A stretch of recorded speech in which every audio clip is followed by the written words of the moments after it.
Mga boss, tara mag-change oil tayo ng Nissan Urban NB350. Let's go!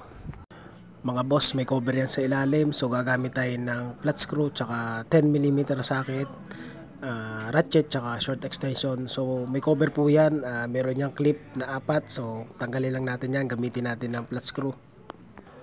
Kapag nakalas na po natin yung 4 na clip, so next na po natin tanggalin yung number 10 na tornilyo gamit po ang ating 10mm na socket tsaka po ratchet at short extension.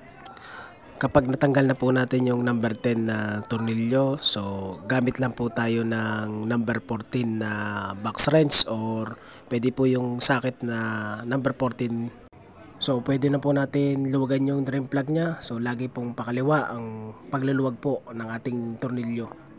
Tapos kuha po tayo ng panahod o balde para masahod po natin mabuti yung kanyang engine oil na mainit-init pa.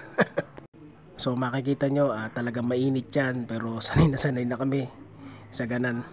Sa araw-araw ba naman na ginagawa. So saluhin po natin mabuti at para hindi po yan matapon at magkalat sa sahig kasi madulas po yan.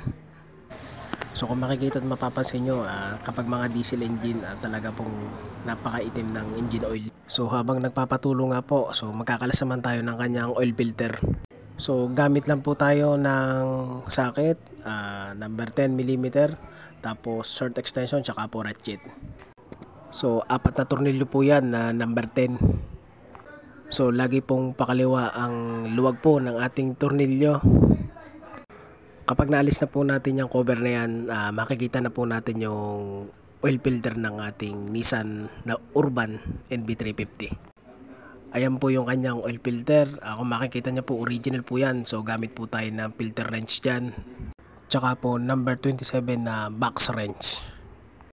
Mga boss, lagi nyo tatandaan na lagi pong pakaliwa ang luwag palagi. Kapag maluwag na, so pwede na natin yung kamayin para mas mabilis natin makalas. Ayan, sa wakas natanggal din natin at nakuha na natin yung kanyang lumang oil filter. Mga boss, so lagi nating lilinisin yung surface ng paglalagyan natin ng bagong oil filter. Napaka-importante niya na malinis para pagbabalik natin wala dyang bumara o mag-stuck sa surface ng oil filter, kasi pag may bumara dyan pwede yan mag-cause ng leak o tumagas yung langis. So sa paghihigpit naman po ng oil filter, wag naman po yung masyadong sobrang higpit, wag naman po yung masyadong maluwag. So katamtaman lang po.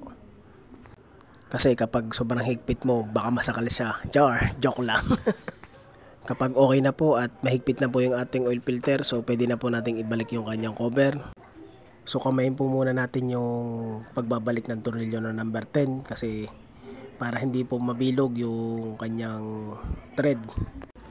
Tapos pwede na po natin higpitan yung number 10 dyan na tornilyo. So dahan-dahan lang po kasi po number 10 lang yan sa paghihigpit. So tamang higpit lang po at wag naman po yung masyadong sobra at baka po maputol yan kasi number 10 lang yan na tornilyo.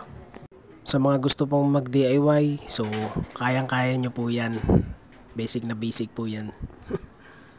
Nagpalit na din po ko niya ng kanyang drain plug washer kasi may dala po yung customer natin. So mas maganda po yung kada change oil, magpalit po tayo ng ating drain plug washer. Ayan po, madali lang naman po magpalit ng drain plug washer. Kapag okay na at wala na po masyadong natulo sa ating engine oil, so pwede na po nating isara yan at pwede na po nating ikabit yung ating drain plug.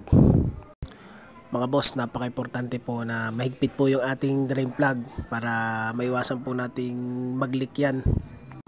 Kapag okay na po at nahigpitan na po natin yung ating drain plug, so pwede na po nating ibalik yung ating cover. So kabit po natin yung number 10 na tornilyo.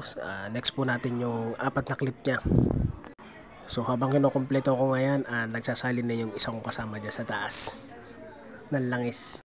Kung nagustuhan mo yung video ko, so pakishare na rin para magkameron ng idea yung iba about sa pag-change oil ng Nissan Urban NB350.